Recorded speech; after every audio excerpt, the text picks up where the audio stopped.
boa tarde. Nós estamos aqui com Rodrigo Henrique Araújo Costa, mais precisamente mestre em História da Arte, e nós iremos esclarecer algumas dúvidas referentes ao tema surrealismo.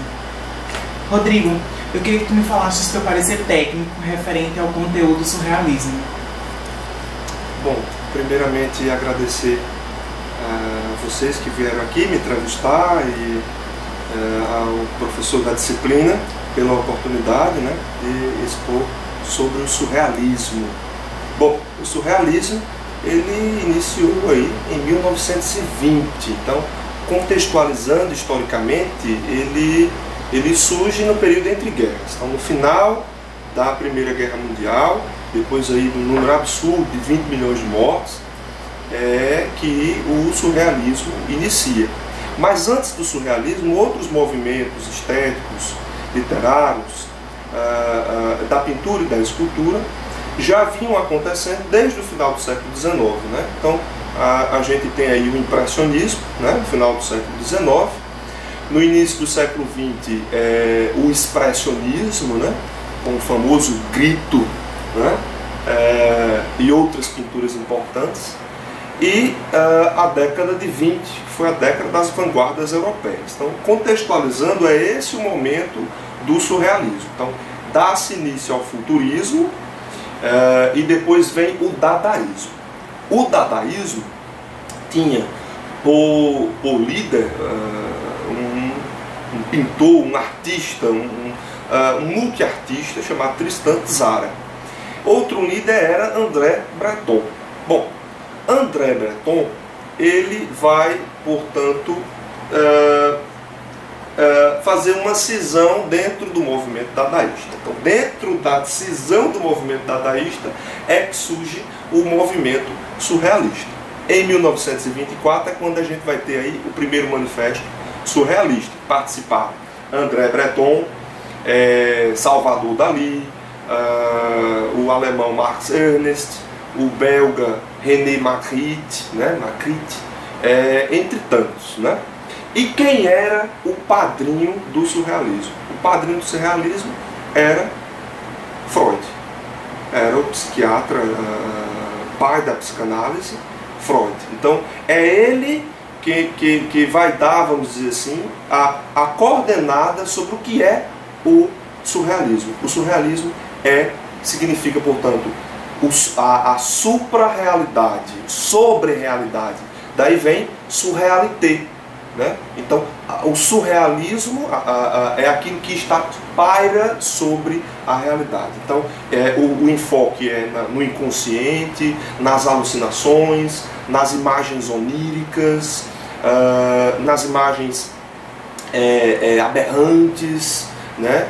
É daí que o surrealismo ele brota, da necessidade de romper com o decoro, de romper com as representações realistas, né? De ir contra os padrões sociais de família, de pátria, de nacionalismo que eram muito próprios ao final do século XX, ao início do século, no final do século XIX e início do século XX, que é quando o surrealismo vai dar o pontapé inicial. E é um movimento que durou muito tempo, né? Então a morte de Dalí foi em 1987. Então o movimento surrealista ele vai até, e ele tem uma grande expansão, né? Então nas Américas a gente tem o Jorge de Chirico, no México com Frida Kahlo. Outra coisa que é importante dizer sobre o surrealismo: o surrealismo ele tinha uma ligação política, ele era um movimento engajado. É tanto que o próprio André Breton, um dos líderes do surrealismo, ele vai fazer, junto com o político russo marxista Leon Trotsky, um movimento de caráter internacional. Então, eles vão propor um movimento internacional surrealista de engajamento também político, né? Antes de tudo, o surrealismo não é apenas um movimento estético. É um movimento que rompe até mesmo com a estética, né? É um movimento que parte também de uma renovação de um pensamento, a renovação de um pensamento que, portanto, coloca os sonhos, que coloca o inconsciente como os motivos principais de sua produção artística e representativa também na literatura. Também no cinema, com o espanhol Luis Buñuel, né, é importante citar, que fez vários filmes com o auxílio de Salvador Dalí. Então Luis Buñuel, ele foi importante, um dos primeiros filmes que foi aí, na verdade, um recorte. O filme foi uma parte do enredo, era um sonho de Salvador Dalí, e outro era um desejo colocado em psicanálise do próprio Luis Buñuel. Então é com essa junção de duas histórias que o filme O Cão Andaluz é criado, né? Um dos primeiros filmes do surrealismo. Outros filmes virão aí também de Luis Buñuel, como O Anjo Exterminador, O Discreto Charme da Burguesia, né? São filmes que colocam a sociedade em xeque. E como segunda proposta nós temos uma opinião informal, algo bem básico. O que significa o surrealismo para você, no contexto atual? Olha, tem uma frase que eu marquei aqui, que é uma frase do Manifesto Surrealista, né? No caso, esse aqui é o segundo Manifesto Surrealista, ele é de 29, porque o primeiro foi de 1924, e ele inicia dessa maneira: cara, a imaginação, o que eu amo, sobretudo em você, é que você nunca perdoa. Então, esse é o início do manifesto. Entre outras coisas, o que a gente pode ver é que ele é um movimento que rompe até mesmo com o emocional, que ele rompe com todas as características dos movimentos anteriores, como por exemplo o impressionismo. Ele rompe com qualquer tipo de decoro, com qualquer tipo de regra social, e traz à tona características de renovação. Mas uma coisa é importante frisar, e essa é a minha opinião pessoal: outros artistas no passado já tinham proposto uma ruptura total, né? Já no Renascimento, nós tivemos alguns artistas e pensadores que rompiam com o pensamento vigente. Então, o surrealismo, na verdade, também vem dos movimentos das vanguardas europeias anteriores, como o futurismo e o próprio dadaísmo. Mas o que é novo no surrealismo, entre tantas coisas, é justamente trazer à tona aquilo que estava negligenciado, né? Aquilo que era negligenciado anteriormente nas artes. Por exemplo, o sexo, o prazer, né? Claro que o Renascimento, o Barroco, até mesmo o Impressionismo traziam isso como tema, mas não como o surrealismo trouxe, né? O sexo em caráter psicanalítico, né? Outras coisas que eu acabei pontuando, né, que é importante frisar, é que, a meu ver, ele foi um movimento subversivo, de subversão da ordem, de subversão estética, de subversão pictórica, de subversão nas esculturas. É importante falar na escultura o Giacometti, né, que foi um cara assim, fundamental para a escultura surrealista, que eu não havia citado anteriormente. Então, assim, eu até também acabei selecionando o Gombrich, né? E, se me permite, eu vou fazer a leitura. Ele diz o seguinte: essa ideia fez os surrealistas proclamarem que a arte nunca pode ser produzida pela razão inteiramente desperta.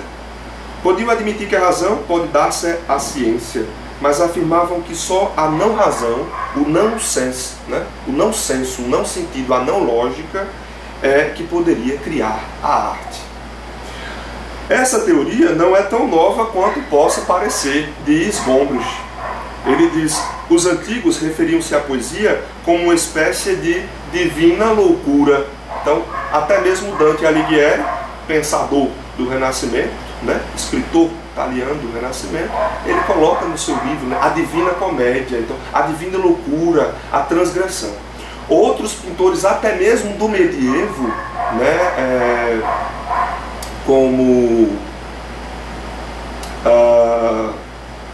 como Giotto, né, ele traz algumas características surreais. Mesmo artistas do início da Idade Moderna, ou seja, do início do século XVI, como Hieronymus Bosch, ele trabalhou com o surreal, com algo alucinatório, né? E também outros artistas do final do 19, eles fizeram alguns experimentos com alucinógenos, com drogas, e deixavam, portanto, a imaginação fluir extrasensorialmente e extrarealisticamente, o que trouxe resultados, mas que nunca vieram a formar um movimento homogêneo, né, determinado, com manifestos, com a revista A Revolução Surrealista, com influência política, como foi o movimento surrealista. Então, nisso, o movimento surrealista é autêntico, é genuíno. Outra coisa que é importante dizer sobre o surrealismo é o enfoque nas imagens oníricas, né? Ou seja, nas imagens dos sonhos. Aqui nós estamos observando a realidade, né? Então, como é que no Renascimento, no Barroco, as coisas eram pintadas? Eram pintadas realisticamente, com as cores reais, com as características reais. Então, a perfeição pictórica, alegórica da pintura da Idade Moderna era ela toda baseada no princípio realístico. Isso o surrealismo vai romper completamente. Uma coisa importante de se dizer: Salvador Dalí, muitos imaginam, né? Salvador Dalí já iniciou daquela maneira, mas não. Salvador Dalí, ó, como essa pintura aqui que eu selecionei para vocês, essa é uma das primeiras pinturas, tá vendo? Uma pintura totalmente impressionista, né? Depois vem uma outra, olha a seguinte, né? Vieram outras, etc. Pinturas realísticas, como a pintura do pai dele, e essa pintura aqui, ó, jovem de pé na janela. Não é uma pintura realista, né? É uma pintura realista. Depois ele teve uma fase cubista, onde ele recebeu as influências de Pablo Picasso, de Vassily Kandinsky, né? Aí só depois que ele conhece realmente André Breton e outros estudiosos, escritores, pintores, né? Que vão formar uma turma, um grupo, né? Que em Paris lança o surrealismo. Uma questão importante de se falar também sobre Salvador Dalí, já que eu acabei falando sobre ele, é que Dalí, ele tinha, primeiro, ele teve questões de recalques sexuais durante toda a vida dele, né? Então, de certo modo, o relacionamento dele com Garcia Lorca, né, que é falado, inclusive é enredo de um filme muito importante, chamado, em inglês se chama Little Ashes, em português pequenas cinzas ou poucas cinzas, que mostra essa relação tumultuada.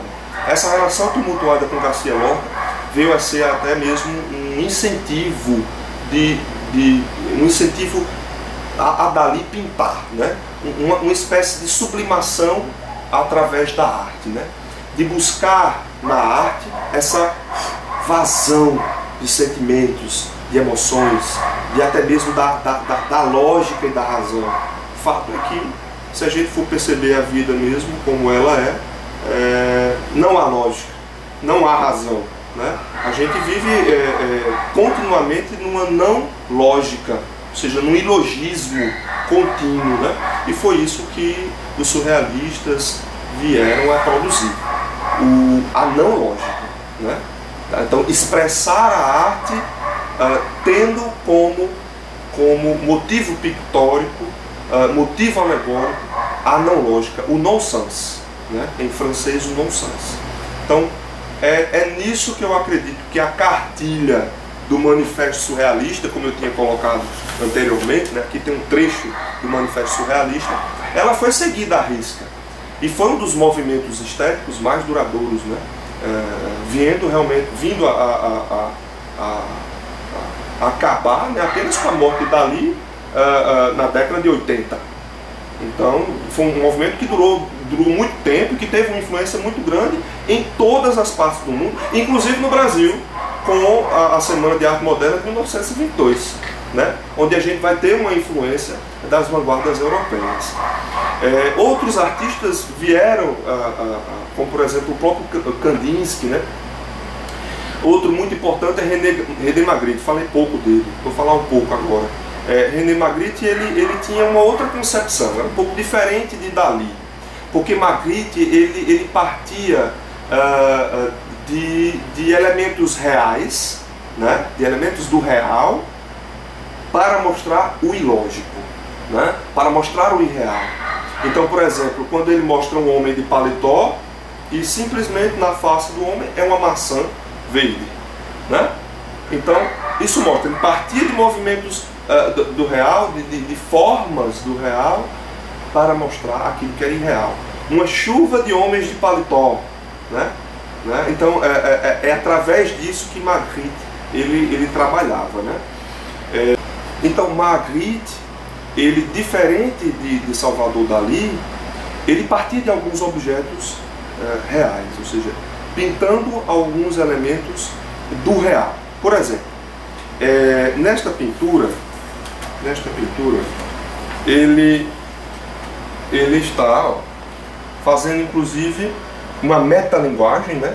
É um homem pintando uma mulher, mas a partir do momento que é uma figura real, este homem que está pintando o quadro, que é o próprio Magritte, ele se vê pintando um homem que está pintando, por sua vez, uma mulher.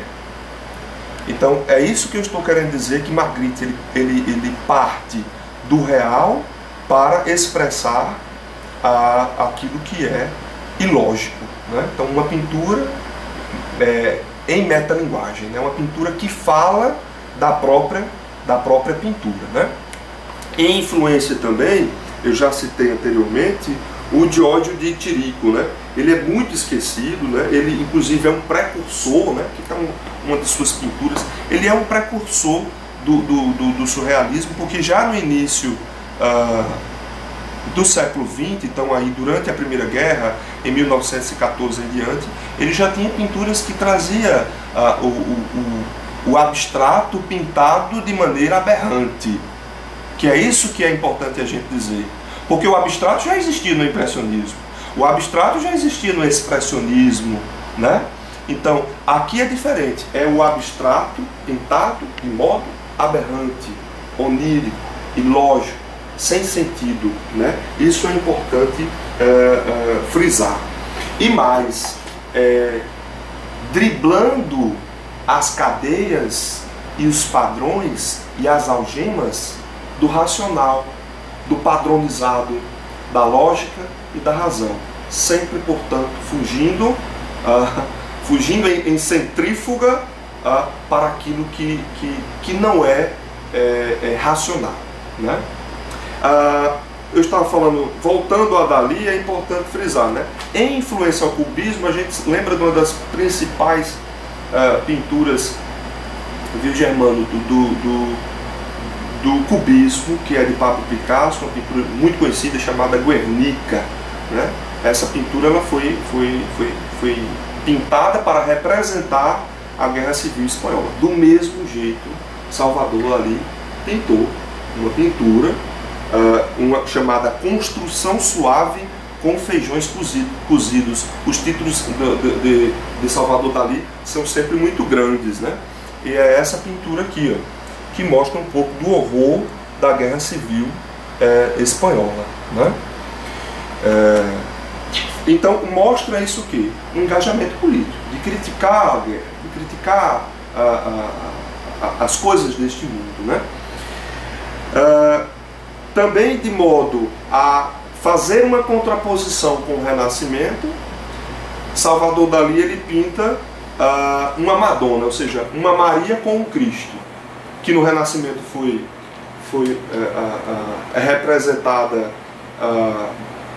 de modo excessivo até mesmo, por grandes nomes do Renascimento, como Da Vinci, como Michelangelo, como Rafael, como o próprio Botticelli, Sandro Botticelli. Então aqui ó, a gente vê a versão de Salvador Dalí para Maria com Jesus, que é uma versão muito interessante e que mostra aí detalhes importantes desta contraposição com os padrões anteriores e estéticos dos movimentos e das escolas da Idade Moderna. Então o que a gente pode dizer, fazendo uma breve conclusão, é que o início do século XX ele foi rico. Ele foi muito rico, nem se compara com o início do século XXI. Muito embora a década de 90 tenha sido, década de 80, 90 tenha sido bastante importante aí, com a contracultura, a arte pop, né? Foi também um movimento importante, mas não se compara com o surrealismo, né? Vale ressaltar que há características do dadaísmo, né? Como eu já tinha falado anteriormente. E para concluir, nada melhor do que o próprio manifesto surrealista. A conclusão, uma das conclusões do manifesto surrealista, que diz assim: não será o temor da loucura que nos forçará a hastear a bandeira da imaginação a meio pau. Manifesto surrealista, né? Então mostra que eles não tinham medo da loucura, né? O Cão Andaluz, quando foi lançado, né, o filme O Cão Andaluz, de Buñuel com Dalí, ele mostra a cena de um olho sendo cortado por uma navalha. Essa imagem chocou as pessoas, né, por todo o mundo, né? A imagem de Anjo Exterminador, que umas senhoras estavam num jantar muito refinado e elas retiram de dentro da bolsa pés de galinha e colocam no prato e começam a comer os pés de galinha, as cabeças das galinhas, no meio de um jantar refinado, né? Então veja, eles quebrando valores, quebrando valores burgueses, antes de tudo, né? De ir contra, de cutucar na ferida da burguesia esses valores do decoro, da ética, da etiqueta, né? Valores que já vinham desde a Idade Moderna, né? E que ainda eram vigentes no início do século XX, e como eram vigentes, né? Então, dessa forma, nós concluímos a nossa entrevista em nome do curso Design de Interiores da coordenação IESP-FATEC. Nós agradecemos a Rodrigo Henrique pela disponibilidade do seu tempo e a essa entrevista maravilhosa. Espero que tenha contribuído para os alunos do curso de Design e para a disciplina, e estou sempre à disposição.